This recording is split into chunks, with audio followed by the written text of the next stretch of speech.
G'day everyone, James here again. People said that the thing that I showed last week, that video was, it was fine, but they want it slowed down a bit. They say, just give us a few simple examples, just so that it will make it work for us. And so I'll give you a couple of simple examples just from work life and then one from your personal life as well. I want to let you know that ChatGPT, there's a couple of things that it can do better and faster than you can. But you don't have to worry about it taking your job or replacing you. It just gives you more time so that you can help do better things. So you've seen this slide before, and this is about how to create a good prompt. And so we're going to skip past this, and we're actually going to use one in this particular real example.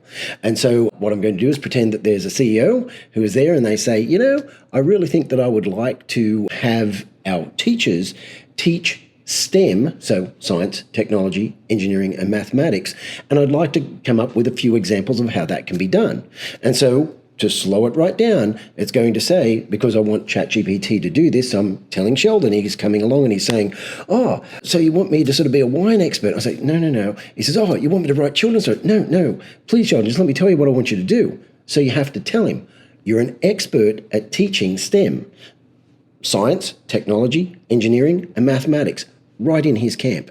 You're going to teach these lessons to children in an engaging way. And all you do is just type this conversationally and think, let me give some more details. Specifically, you say, you'll be coming up with activities for a YMCA on-site program that has got 20 children between ages 10 and 12.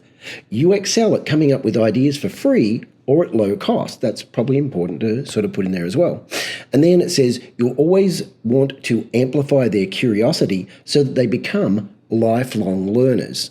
And then the format is, provide me with a list of 20 activities that could be used as a day camp as children are walking on trails through the woods. So what I can do right now is I can go there and I'll copy this, and let's just go straight across to ChatGPT. So I've got a brand new one here. Just go to chatgpt.com, chat.openai.com. Hopefully you've got it there and possibly even downloaded onto your computer or onto your phone. And so then what you do, just put it in. This is what I read to you before. And so let's see what it comes up with. Now while we're waiting, so it says here's some STEM issues: nature scavenger hunt, leaf identification, bird watching, insect observation, soil testing, water quality testing. And so it's coming up with a lot of these, a photosynthesis experiment. I mean, if you ask a lot of people who actually teach in STEM, it would take them a while to come up with this. And this has got a vast number of examples in that people could use. One of the things that is new with GPT-4 is being able to take photographs of things. So to be able to take a photograph of a leaf while walking through the woods, or an insect, or sort of take a photograph and say, what is that tree? What about 10 activities around the pool? I mean, that's not a bad idea. So what are 10 STEM activities around the pool? Buoyancy experiments, water displacement, surface tension exploration. So, I mean, wave simulation. So they've got a do-it-yourself submarine. They've got a lot of really, really good ideas. And I can say, give me another 10, and so on. And so why would you ever want to start creating these things yourself when you can just get Sheldon to come up with 50, 80, 100 ideas, and you just pick the 3 that you like best or that you think would best work with the children that you're trying to teach? So I've said that what I wanted to do was to write a custom GPT so that when my wife and I travel, that it will be able to be there and it will be able to help come up with some activities and some ideas and things that are fairly unique to us, that if I just say, give me a list of 10 things I can do in New York City, it will be very different. So why don't we actually just do that? I'll come up and I'll say, give me a new chat. And I'll say, what are 10 things to do in New York City? And so it says, visit Times Square, explore Central Park, see a Broadway show, visit the Statue of Liberty, tour the Met, walk the High Line, visit the Empire State, and so on. So it's got a few things there.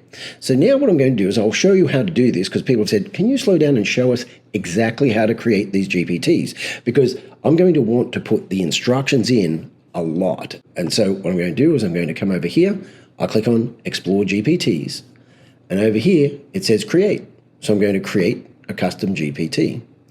And so I can go over to the Create tab, and I can type in a lot of things there, but I'm just going to go to the Configure tab here, and so I'll say it, James's Magic Vacations. And what's the description for that? It would be James's Magic Vacations.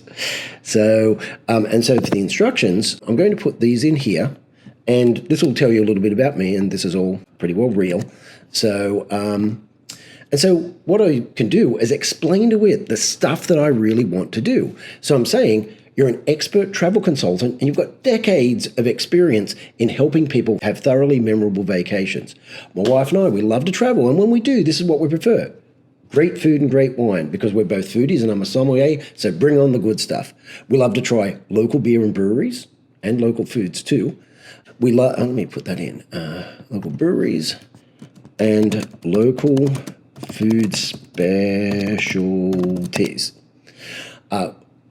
We love a really fine dining experience, so high-end places are okay. Remember that great food doesn't have to cost a lot, so a solid experience at a hole in the wall is fine as well. Unusual or memorable eating experiences are also good, so a dinner theatre, a dinner cruise or similar are also great choices. We love to investigate the history of the places that we see and why they are the way that they are. We love art, but more of the masters like Van Gogh and his contemporaries. That being said, more modern artists similar to Peter Max or Linda LeCamp are enjoyable as well.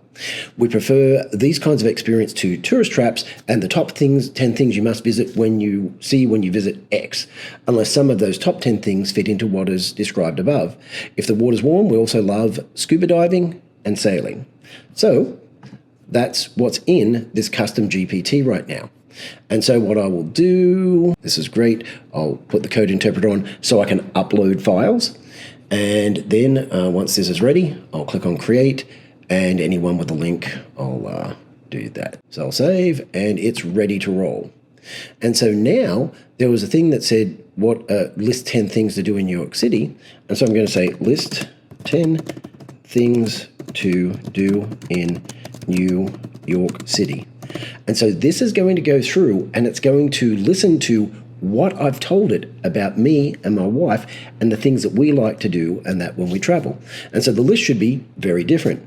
Oh, dine at 11 Madison Park, explore the Chelsea Market, the Met Cloisters, dinner cruise on the Hudson River, MoMA, let me see, Brooklyn Brewery Tour, historic walk through Lower Manhattan. So even though some things are the same, like Broadway show and a dinner, you can see how this has been really fine-tuned to us. And we can sort of say, created an itinerary, map it out. And so these are just a few of the really, really simple things that you can do to get more out of ChatGPT and to learn how to interact with it.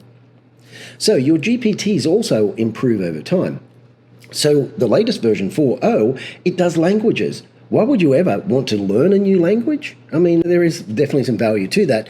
But if you come across someone and you can't speak very, very well with them because they're speaking in a foreign language, you can just talk to it and say, hey, when you hear me speak English, convert it to Italian, and when you hear this person speak Italian, convert it to English, and it will give you a very, very nuanced conversation. Data analysis. Data analysis is getting better all of the time, and so the data that you put in there gets utilized a whole lot better in the future.